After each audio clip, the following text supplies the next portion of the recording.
హైదరాబాద్లోని గచ్చిబౌలి స్టేడియం సామాజిక చైతన్యానికి వేదికగా మారింది. సేవాభారతి తెలంగాణ ఆధ్వర్యంలో అత్యంత ప్రతిష్టాత్మకంగా నిర్వహించిన run for a girl child 10వ ఎడిషన్ అంగరంగ వైభవంగా జరిగింది. కేవలం ఒక పరుగులాగా కాకుండా బాలికల విద్య, ఆరోగ్యం, ఉజ్వల భవిష్యత్తు కోసం సాగుతున్న ఒక మహోద్యమంలా ఈ వేడుక సాగింది. సుమారు 10,000 మందికి పైగా రన్నర్లు ఈ కార్యక్రమంలో పాల్గొని సమాజంలోని వెనుకబడిన వర్గాల బాలికల సాధికారతకు తామున్నామంటూ భరోసా ఇచ్చారు.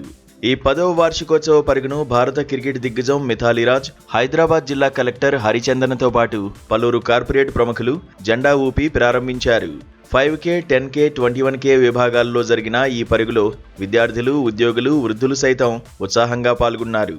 మంచి పనులు చేస్తున్న సేవాభారతి మరింత ముందుకు సాగాలని, టార్గెట్ను రీచ్ కావాలని ఆశిస్తున్నట్లు మిథాలీ రాజ్ పేర్కొన్నారు.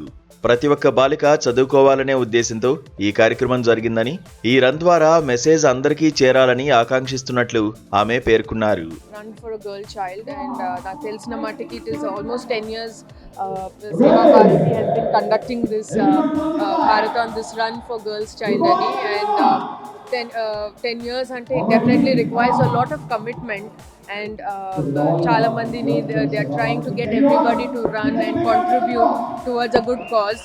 And I only wish and hope Seva Bharati through run for girl child cause inka strengthen avali. There should be a lot more participation coming years. Valadi they have a target of 1 lakh girls and women ni support cheyalani, and as a Hyderabadi and I wish them all the best. Everybody should come forward. Ee target ni manam andaram kalsi achieve chese I think it would be great. Freedom healthy cooking oils, Paltech, Global Data వంటి 75కు పైగా corporate సంస్థల భాగస్వామ్యం ఈ event వెనుక ఉన్న బలమైన సంకల్పాన్ని చాటి చెప్పింది. గత 10 ఏళ్ల ప్రయాణంలో run for a girl child ఏకంగా 35,000 మందికి పైగా బాలికల జీవితాల్లో సానుకూల మార్పును తీసుకువచ్చింది. వారి విద్య, ఆరోగ్యం, నైపుణ్యాభివృద్ధికి సేవాభారతి చేసిన కృషి అమోఘం.